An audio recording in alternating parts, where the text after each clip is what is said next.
Mm.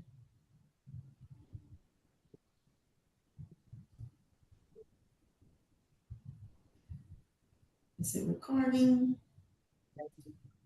Okay, because it is. All right.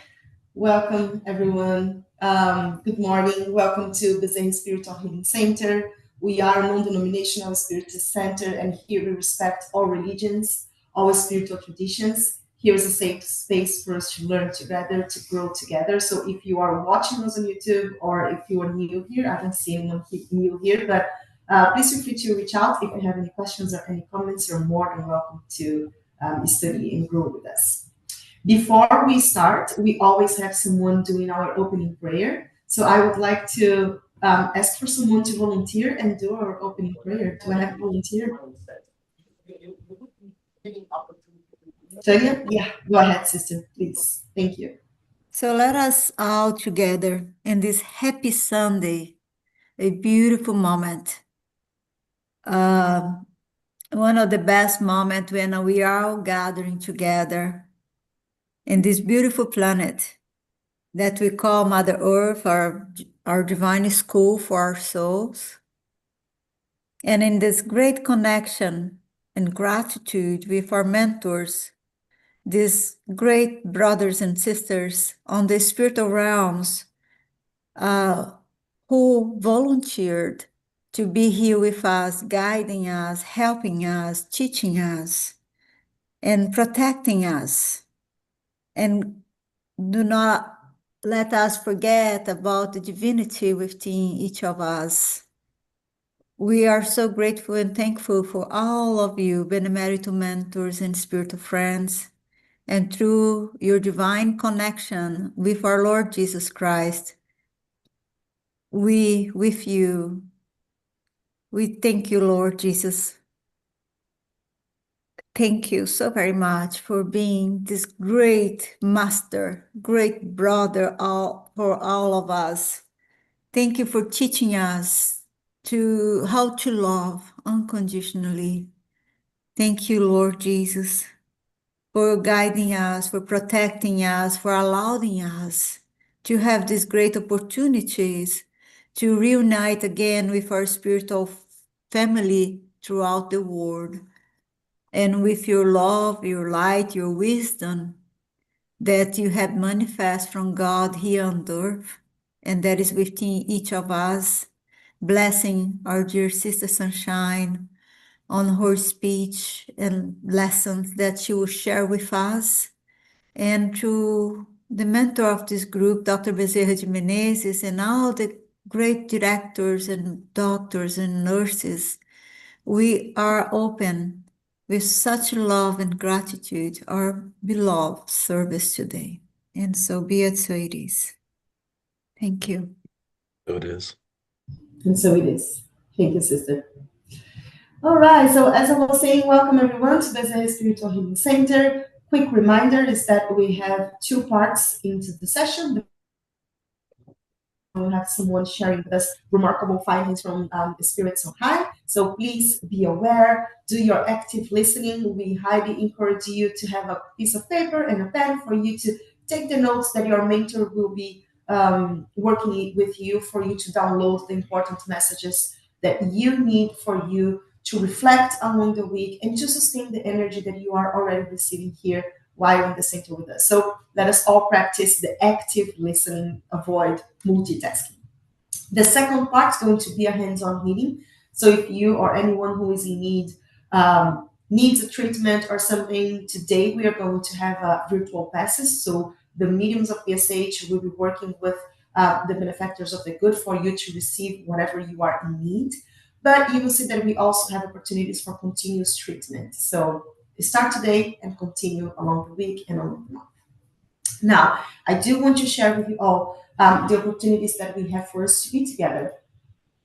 And here is our website, bshcenter.org/events. This is where you will find all the opportunities that we have for us to be together. So here we have the Sunday service, which takes place for now virtually from 10 to 11:30 a.m. We always have the educational presentation, as I said, and the healing passes.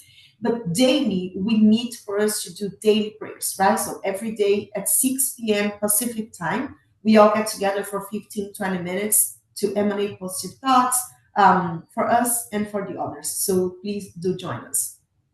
We also offer fraternal counseling.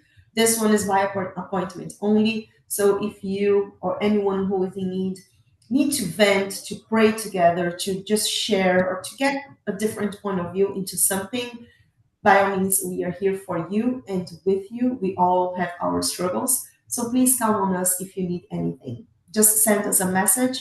Um, you can send info@bsh.org and we'll be happy to assign someone with you.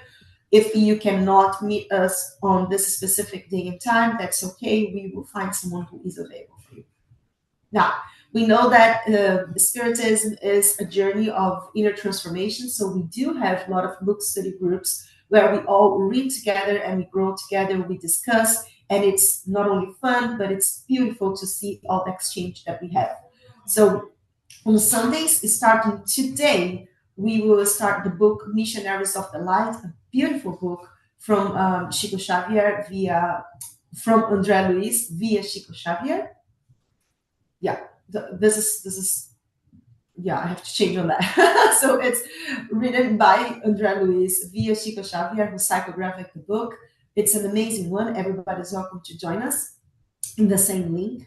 And then on Tuesdays, we are reading the book The Consoler, also written by Chico Xavier, but this one is through Emmanuel. So Emmanuel is the spirit, and Chico Xavier was the one who psychographed it. And this one is in collaboration with the Divine Light Spiritist group, who is presided by Sunshine, who is going to talk to us today. So it's a beautiful study. Everybody's welcome to join us in the same Zoom link. On Wednesdays, we are reading the book Heaven and Hell by Allan Kardec, beautiful book as well. And then on Thursdays, we are reading the book Living Spring by Emmanuel through Chico Xavier. And all of these books, or most of them, even if you haven't started with us, it's easy to pick up. So everybody's welcome to join us anytime. Every on these days at 6:30 p.m., reminding that it's Pacific time, usually takes 1 hour. And then on Mondays, we also have a mediumship education in the first 1 hour, which start 6:30. And then after that, it's a closed session only for the mediums who will be working on those who are in need. So as I said, if you or anyone is in need of spiritual treatment or physical treatment, let us know. We will put the name of this person into the books, and the mediums will be working with the spirits on high for the person to receive whatever is available for that. Now, one thing that is important is that whoever is in treatment, do stay in tune in this day and time. So on Mondays, 6:30, 7:30, make sure that you are, you are relaxed, you are reading the gospel, you are meditating, you are even sleeping to allow the energy to pass through and to support you however you need. So that is that. And today we'll be hearing, as I said, we'll be hearing from Sunshine, our dearest friend of ours. And she leads the group Divine Light. Sunshine, I know that you do not like when I read your bio. I guess most of us know you. And if you don't, please come join us on Tuesday so then you can meet a little bit more of her. But today she will grace us with a study of a topic called revolution. So please help me to give her a warm welcome, as we love you so much, sister. Thank you for being here. Thank you so much, Kiki. Thank you, dear sister. So today we're going to touch on the subject revolution. I think we all find ourselves looking outside into the world and wondering, maybe having judgments, wishing things were different. And today we're invited, with the help of the spirit world, the Spiritist doctrine, to hopefully change our perspective, and also taking responsibility and learning of what we can do actually to facilitate change. So I'm going to share the screen.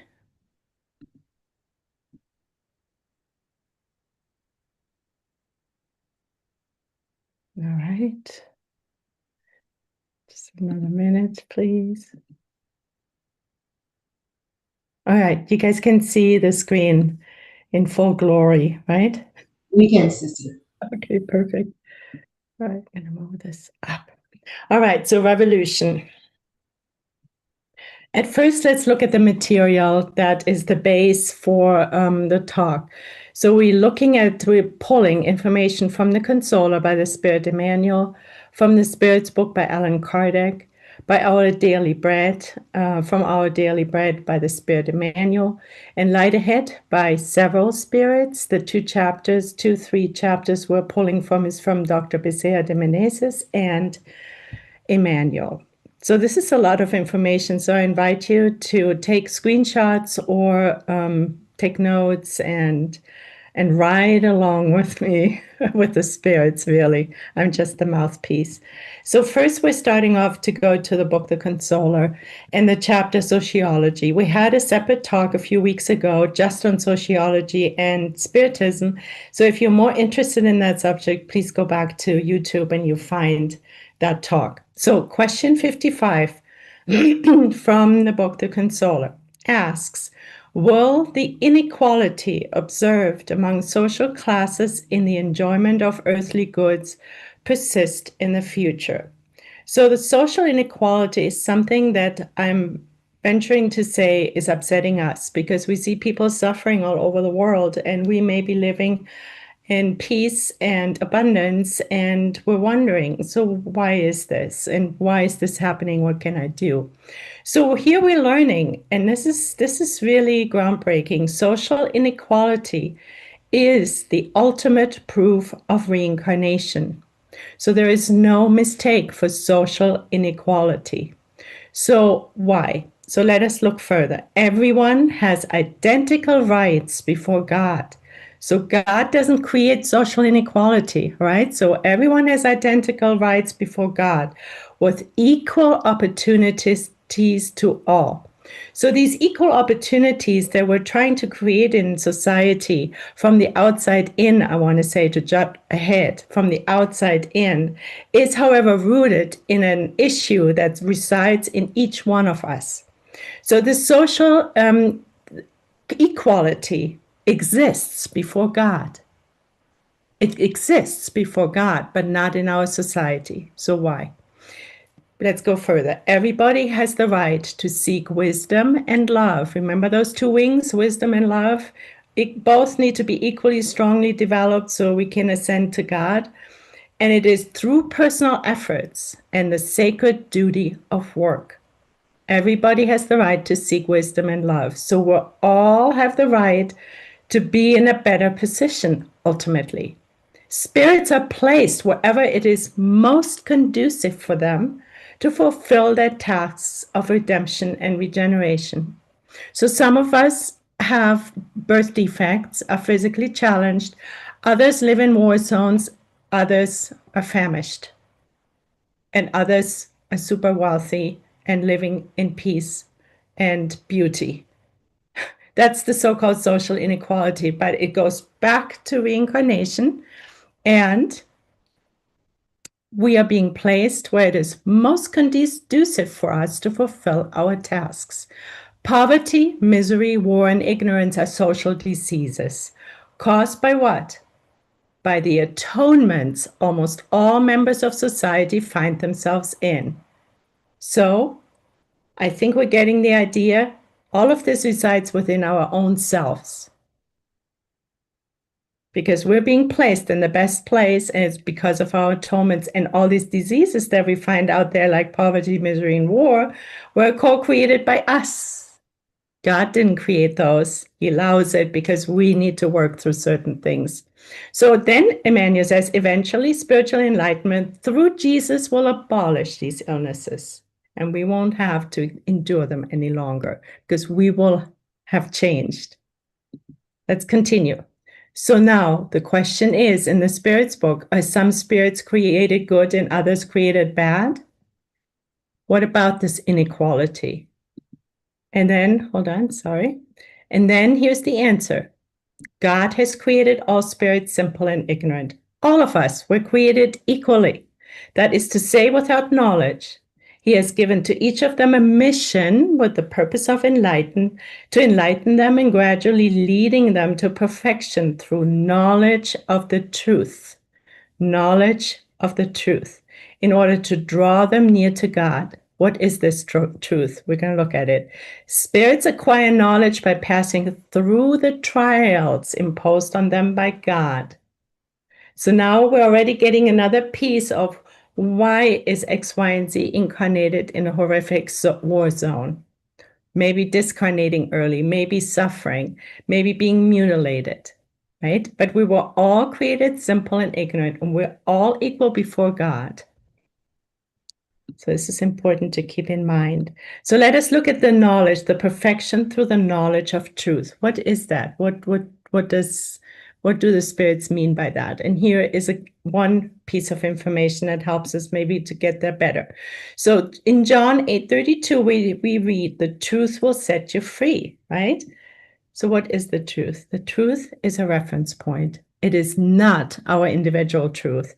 It is not because I'm judging this and this as the truth. Our personal truth keeps changing because we keep changing. It is not the ultimate truth. But the ultimate truth is the reference point for the moral teaching. The reference point for the truth is the moral teachings, the guidance of Jesus. And Spiritism is dedicated. The spirits are dedicated to bringing Jesus closer to us, to establishing the kingdom of heaven in our own hearts and souls. This is our work. And that is the truth that will set us free. And if we go to the previous answer, we will all be gradually enlightening ourselves, and we are gradually led to the perfection through the knowledge of the truth. And as a result of that, we will change. We will need less atonement, and there will be less atonement situation on planet Earth. It's all connected.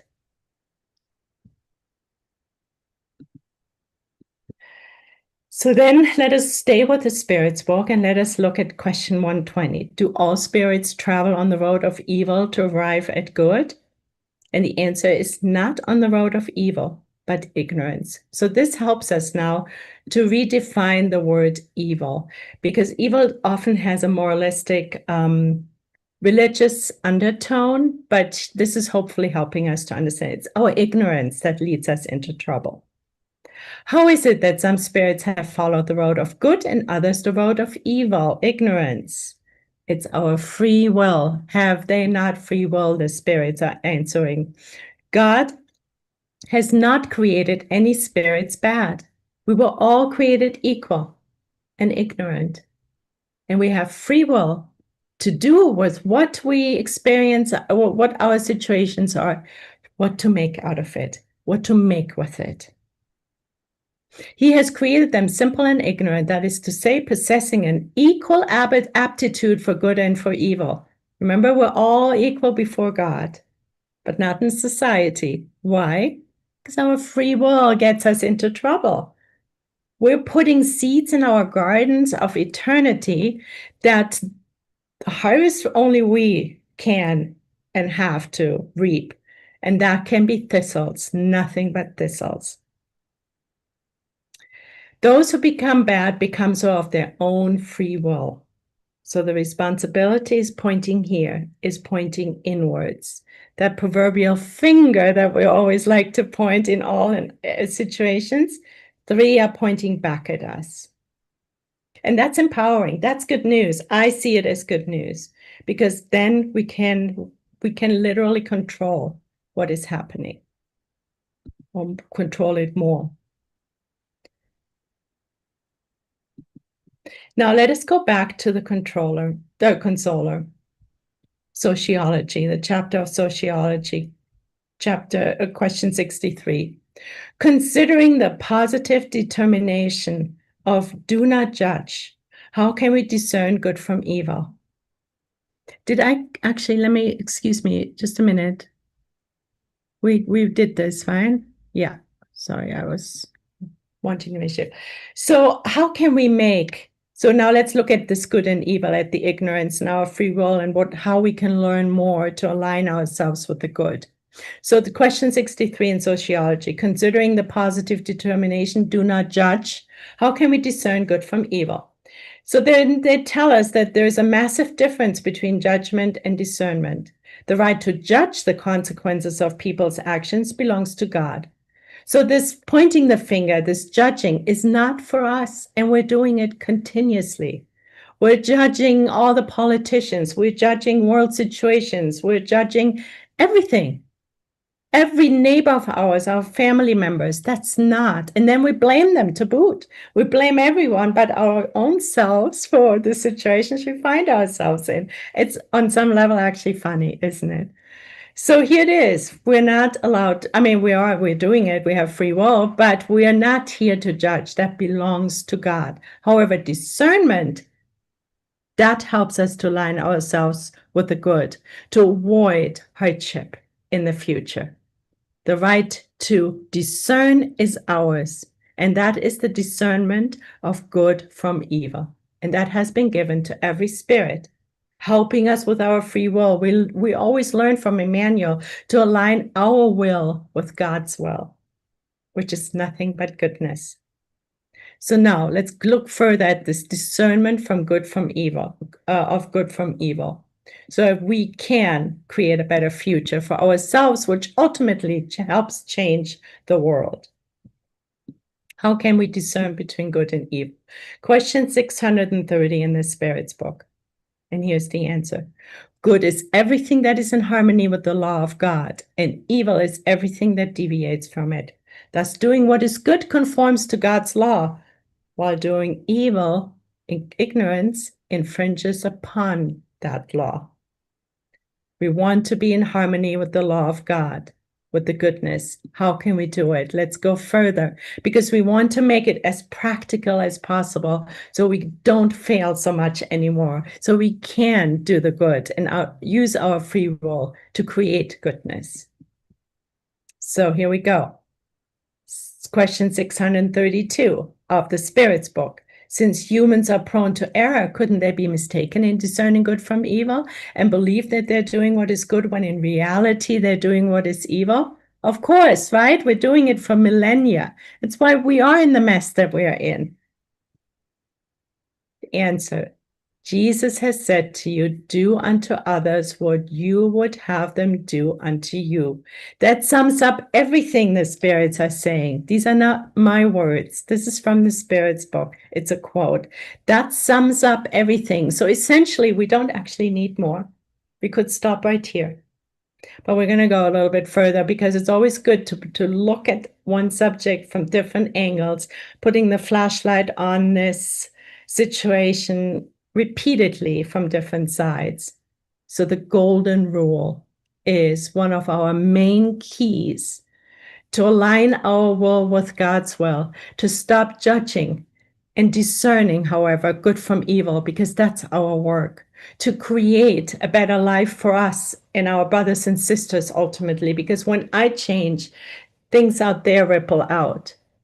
I'm not living in isolation. You are not living in isolation. We're all one web of humanity. We're all working together to create a better planet, to rid this planet of the evilness of war and everything else. It lies here. This is where it starts. Obey it, the golden rule, and you will never go wrong. It's actually nice, right? It's nice to breathe into that because the clarity is half the battle. Now we can actually dedicate ourselves to practicing it every single day, every thought of every day, 24/7. Yeah, this is good news. Jesus gives us the good news. Then in the Spirit's book, question 866, the big question that everyone knows the answer for. What is the true meaning of the word charity as Jesus understood it? Anyone?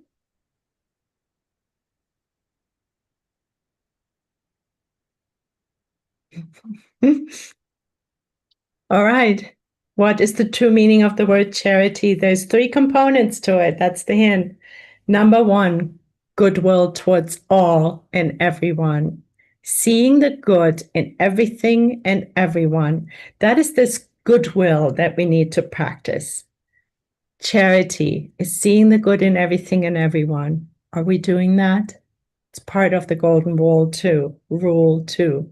Secondly, it's practicing indulgence towards other people's imperfections.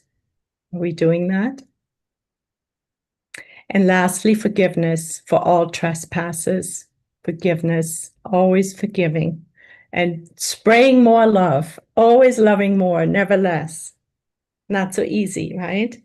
But this is all the reasons why we are in the world that we're living in, because we're not separate from it. What we're seeing out there and we're judging, even though we're not here to judge, but to discern good from evil, is residing in here. And if we look really closely, we might find it. We're not living in isolation. There's a purpose why we're here. So goodwill, remember, first thing of the definition of charity is practicing goodwill, seeing the good in everything and all, benevolence. And here we go. Now let's look at this goodwill more. We know already the golden rule is really super important for us to discern good from evil. Well, now let's look at ill will as the opposite of goodwill. Just for a split second, we're not going to indulge in that because we all know it too well. So here it is. It starts, and this chapter, by the way, is from Our Daily Bread, number 67. Have nothing to do with the useless deeds of darkness, Paul says I don't know how you affirm, I don't know, the EPH. I can't say it right now. So ill will leads to darkness. Darkness fosters stagnancy. Stagnancy preserves evil. Evil enthrones idleness. Idleness creates discord, right? Wars, discord, judgment. Discord awakens pride. Pride awakens vanity. Well, we like to judge because we feel better then, right? Vanity. Vanity stirs up base passions. Violence. More violence on this planet. Base passions lead to a lack of discipline. And a lack of discipline keeps the heart hardened. Loving more, not less, seeing the good in all and everything. Hardness of heart imposes spiritual blindness, and it leads to the abyss. So ill will leads to the abyss. And ill will is something that is an unconscious intent of wrongdoing, either of a civil wrong or a libel or a criminal act. We practice it, however, every single day. We don't see the good in everything at all. We're maneuvering ourselves into darkness, and that's why we're here on planet Earth, because we're part of the problem still. Okay, that's my judgment. The spirits didn't say that, and I'm not supposed to judge, but we're just not living in isolation. We're exactly here because this is where we need to be, and that pertains to everyone else who lives in much harsher conditions. And that doesn't mean our hearts harden and we can't help and make a difference. But what we are not invited to do is judge it, because that's between God and them. It's God's justice that's always at work. We need to look here. That's the focus. So surrendering to the unfruitful endeavors of incomprehension through simple ill will, human beings can roll indefinitely towards the abyss of darkness. And we're seeing it on planet Earth, right? We're seeing it all around us. Now let us quickly go to goodwill, because that's really what we want and need to practice. First part of the definition of charity in the Spirit's book. And that is, again, a quote, starts with a quote by Paul: see to it that you live prudently. So what does goodwill do? Goodwill finds work. Work leads to renewal. Renewal finds the good. The good expresses the spirit of service. The spirit of service brings understanding. Understanding, right? Understanding brings humility. Humility wins love. Love leads to self-denial. Self-denial reaches the light, and the light promotes self-improvement. Self-improvement. We're not trying to change other people. We're self-improvement.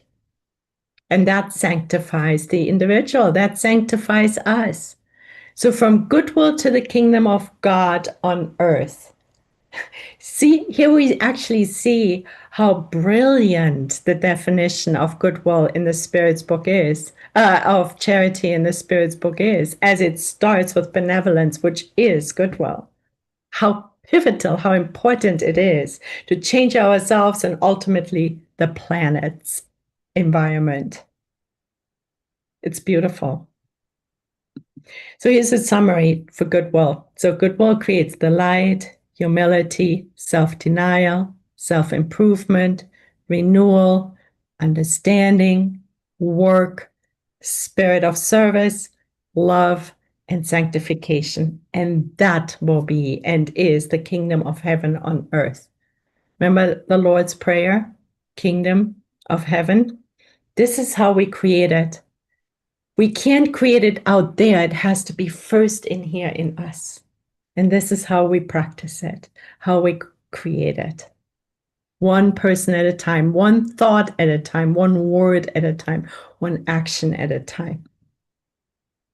Now let us go to Joanna de Angelis for a moment, to the Book of Full Life, where we learn, may your lips and heart have no other question than this. No other question than this. Jesus, what do you want me to do? Now is the time. Now is the time, not tomorrow. Now is the time. Make a decision. Fill your emptiness with the harvest of love and do what he recommends. Always love more fully. What would Jesus do? Right? What do you want me to do?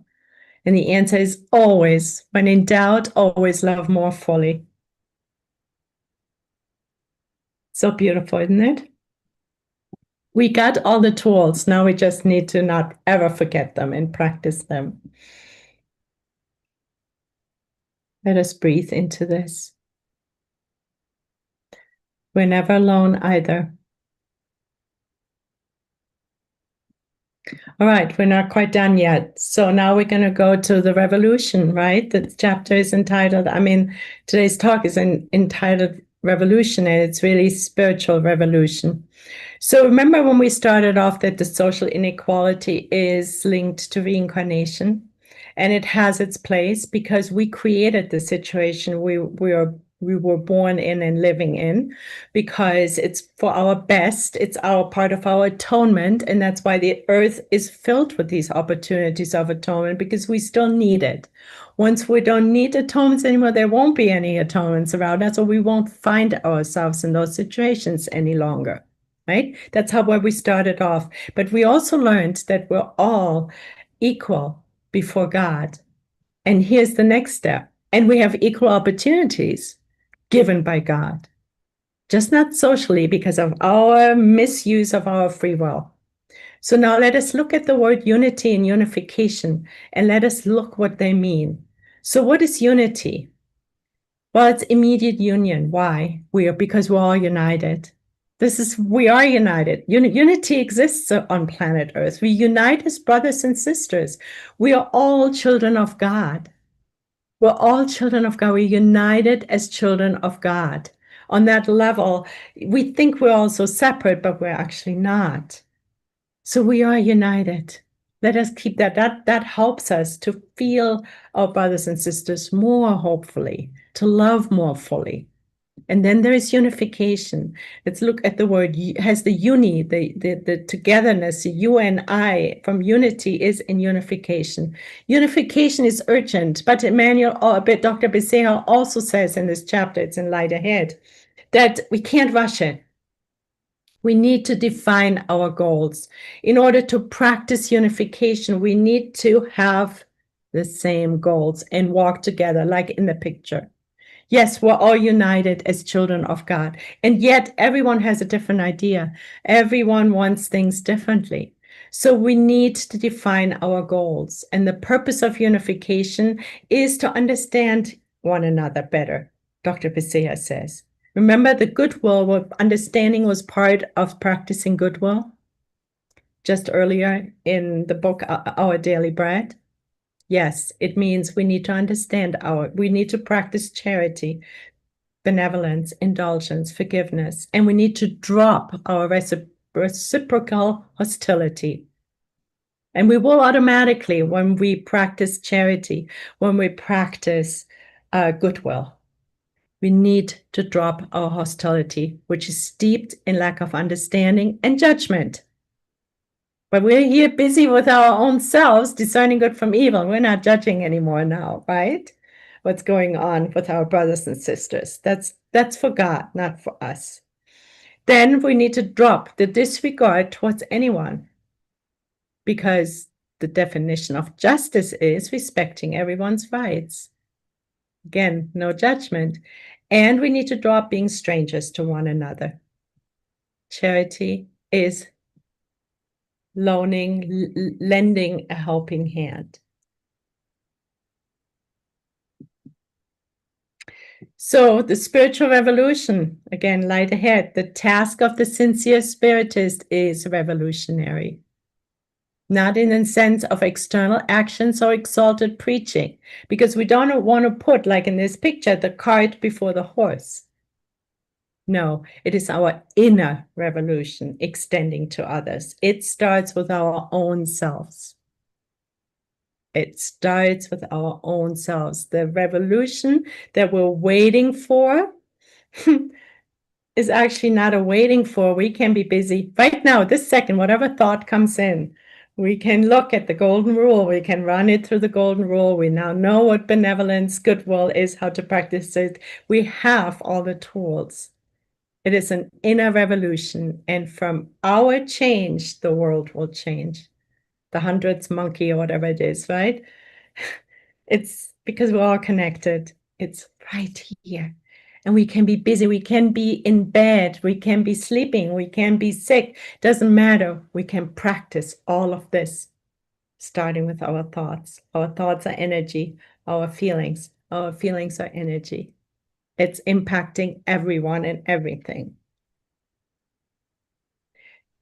Dedication to the master through sacrifices. This is what Emmanuel says. We need to dedicate ourselves to Jesus.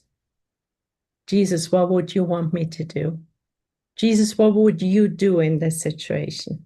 And we know the answer is always love more fully. Always love more fully. When in doubt, love. It's beautiful. Simple, but so difficult for us, isn't it? But now is the moment to break it. So the truth will set you free. We learned in John, we're going back to that. What is the truth? It's the reference point for truth is the moral teachings and the guidance of Jesus. We also have the Spirit's book. The second half has all God's laws spelled out in question and answers. So if we doubt it, because we know we have God's laws written in our conscience, we can also pull the Spirit's book off the shelf and revisit all these laws to remind ourselves. It's always good to get a reminder. And here we go again. Always love more fully. Can't see that enough. May your lips and heart have no other question than this. Jesus, what do you want me to do? Now is the time. Make a decision, fill your emptiness with the harvest of love, and do what he recommends. Always love more fully.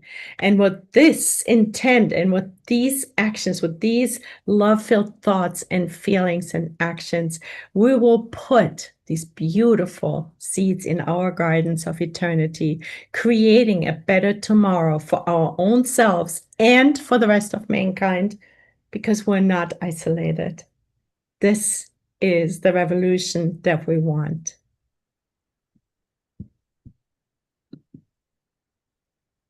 And here we go, Jesus walking with us. We walking with Jesus.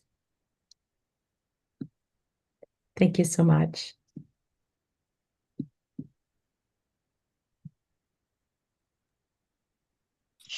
Amazing. Sister, that was so beautiful. Crazy picture, right? Can you put that last slide back up? Yeah, right? It's gorgeous. Beautiful. Okay, I'm going back. Yeah, it keeps us connected, right? Yeah. Beautiful. Thank you. You're welcome. Keep trying to take a picture of it and boom, it goes right by. You can look it up if you guys like. Okay, got it. Well, Sunshine, gosh, thank you for the presentation. It didn't feel like a revolution. It just felt like something that was just so easy to fall in line with the way you presented it. Love you. Thank you. Love you too. Thank you. Thank Sister, you. go ahead, Wilson. Thank you, Sunshine, for this nice presentation full of love. And as Jesus said, always love more fully. And that is what we need to practice. As you said, we need to practice this love and good what we have in ourselves practicing. Thank you for everything. And I had a question that is that when I see the children, that some of the children they have some habit that they bring it with themselves, and the bad habit that they have is eating there. And as I have learned, they bring it from the generation before. They say it goes to 7 generations before them. And for me is I don't make any judgment, but when I don't like something, I pray for understanding. I say, God, I don't understand that, what they say. Please help me to understand that. And that is a kind of judgment. At any rate, thank you very much. And we try to practice the charity, what you say. Thank you. Thank you, Morrison. Thank you. Okay, Sunshine, you could take it down now. I want to see everybody. We have it incorporated now. Okay, here we go. Got it. Thank you. So here's my thing. It's not my intention to actually judge because, I haven't quite learned how to talk without sounding like I'm being judgmental. But some of it is to try and learn and get other ideas to better discern different things, different situations in life. And so it may come out like I'm judging, but I'm actually trying to learn, you know, even especially about this life, and what's going on around us. And it's just like how, without talking, I wouldn't have come to the conclusion that, or heard even, I think it was from somebody that, from the readings, that we are in this situation in life outside of this Zoom because of our collective thinking and behaviors. And so I would not have been able to hear it if I wasn't joining, and being involved. And even some of the stories that we read have a lot to do with how other people had lived their lives. And not so much that they're not judging them, they're showing us a better way. And to look at, oh, if you do it this way, this is possible to happen to you.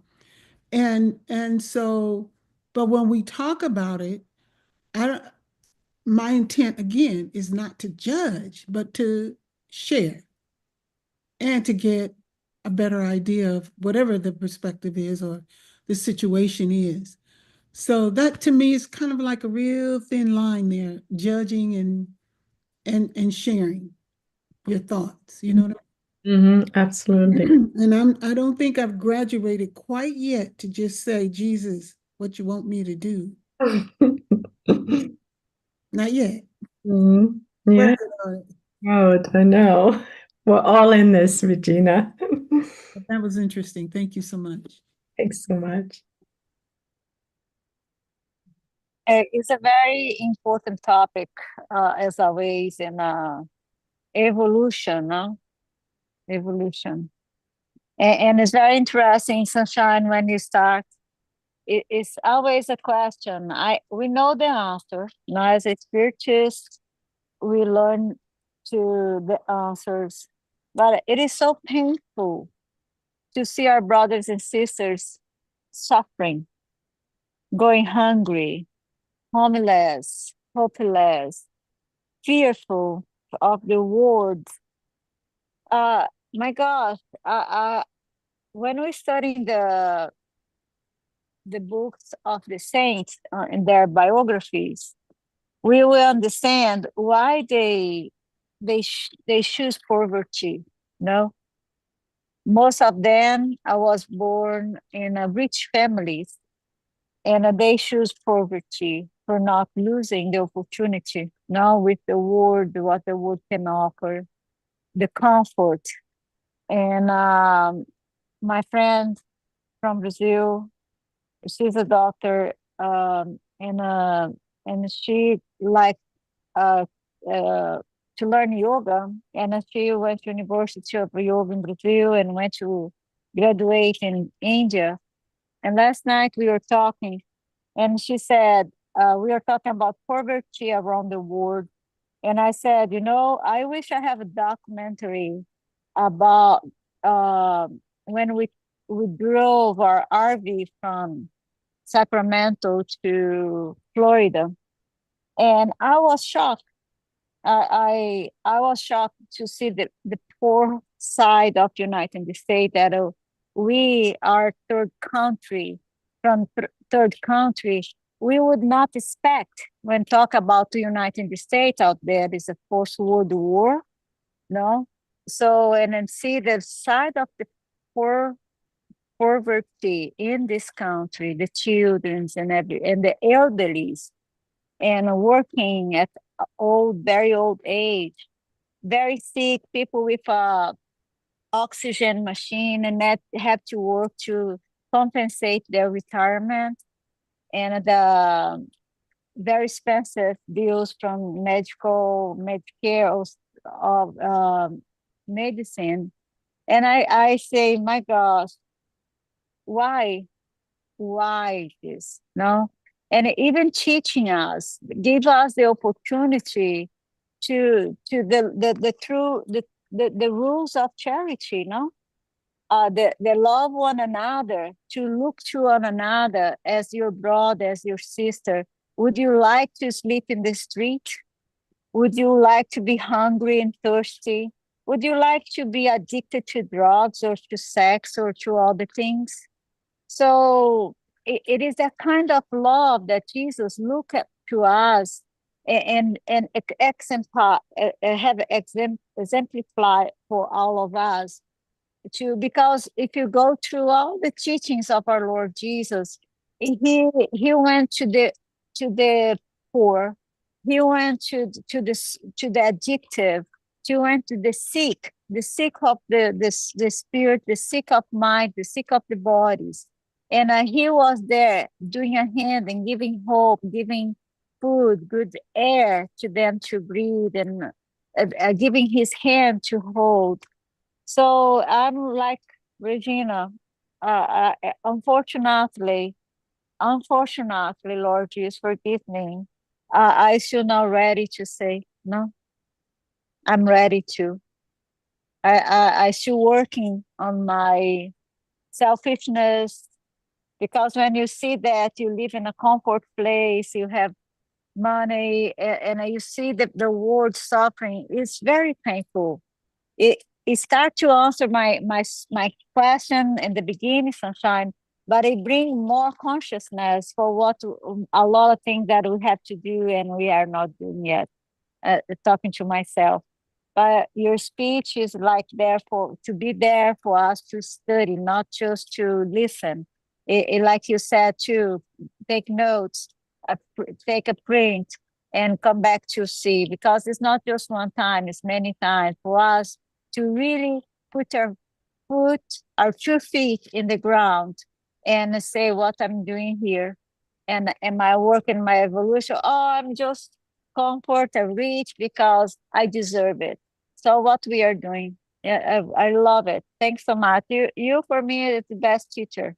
Thank you. Thank you. God bless you, sweetheart. Yeah, no, thanks, Tanya. Yeah, it's really important because tomorrow we could be born in the war zones and have birth defects, right? We are the ones. Yeah, and it's only us to blame. God is just, all loving, caring, and just. Yeah, thank you. Is charity. White Molson? Practice charity. Love. If we love, then we cannot make any judgment with your children. Even a child does something wrong, still we love the child, and so we should handle with the other people, with all of the people. We can forgive them. And especially, for example, I saw a doctor who was the house owner and they was serving the guest, and he gave everybody ice cream and he didn't give to one of them. And my friend next to me asked why he didn't give him one. And after that, I asked him that for my friend to be clear, and he said that is not good for him. I'm his doctor, and I shouldn't give it to him. That is like God. What God gives to us is good for us. And what He doesn't give is not good for us. We shouldn't say why He didn't give him that. What he's hungry, what he's sick.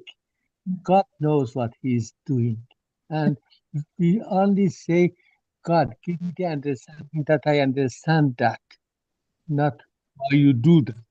Thank you. Yes, yes. And I want to thank you so much, Mosen. This morning I posted this